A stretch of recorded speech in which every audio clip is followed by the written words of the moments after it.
Okay, my name is Howard Bloom. I'm from Piedmont, California. That's across the bay from San Francisco. I came here in May 1st, 1941 with the 250th Coast Artillery. It was the San Francisco National Guard. And I understand we were one of the first two National Guard units that were federalized. And I understand we were the first National Guard unit that was sent offshore from the lower, as you say now, the lower 48. Our task here, I guess, was incidental to the defense of the naval installations, and we brought up 455 millimeter guns, and that's approximately 6-inch shell through 6-inch shells, and took us almost 4 months, and we put them on top of Mount Ballyhoo up at Aleutian Head. And I think the height of sight there is 1,098 feet. And that was long before the road went up there. We lived up there in gun huts behind the guns. And we did our own cooking. Each gun crew did their own cooking. And we were rotated out of there down to the barracks, I think maybe every 4 or 5 days, as I recall, for shower and clean clothes.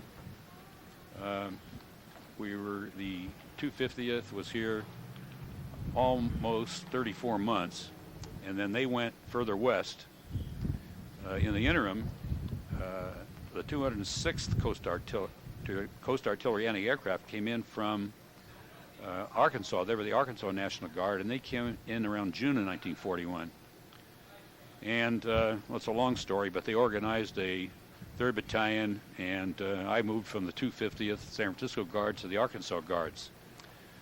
We went home, and our function was anti-aircraft in defense of the naval installations and also the fixed gun positions up on the hill.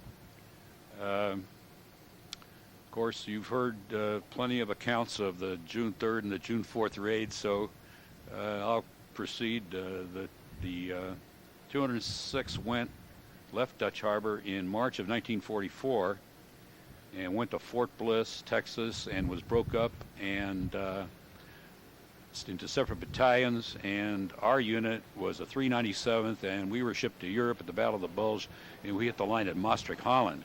And our date of discharge was around February 1946. I'd like to comment on the reception the vets have received here at Dutch Harbor. And I've been a businessman all my life. I've attended a lot of conventions, and believe me, this was a 10.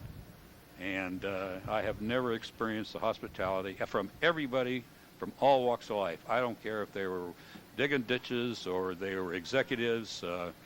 My host was Rick Petrie out at Westward Fish Processing, and the food was terrific, the beds were terrific, the hospitality was terrific, and everybody in that cannery was gracious. And I can make you a promise, in 50 years we'll be back again. Prior to the bombing of Pearl Harbor and prior to the bombing of Dutch Harbor, now, you know, from a GI standpoint, your horizon is the perimeter of your hull. That's about all you know about what's going on. But in the last few years, I've read quite a few books, and it's kind of interesting. All this information is coming to the fore. But at any rate, I do recall that our commanding officer was a Colonel Robertson, and he said that he wanted everybody to hit the ditches, hit the trenches, and they issued ammo, and they said expect no help from anybody, and that the task force was out 60 or 70 miles, and they really fully expected the Japanese to effect a landing. And at that time, it was my understanding that there was probably 1,500 soldiers between Dutch Harbor and Kodiak. That's what we were told. So we were on our own, and there was a lot of pressure, a lot of tension, a lot of humor, a lot of funny things happened. I was up on Aleutian Head on a gun position up there. We had 20 millimeter guns up there. We had 50 caliber up there. We had of course we had the big guns, which were not used for anti-aircraft, but the 206 had 3-inch anti-aircraft guns, which were really very ineffective. They were old guns. They were obsolete in the context of a 19 41, 42 war. They were old powder train fuses. The fuses had to be cut to get a burst at a predetermined altitude, and particularly the second day, the Japanese knew exactly how high a burst we could get, and the bombers flew right above them. And of course, the fighter planes, my recollection is of a fighter plane going right by the head there. To me, he was only 20 yards away, but I know he was further, and he had his hatch rolled back, and you could see his helmet and his glasses as he went by, and it was it was an eerie feeling.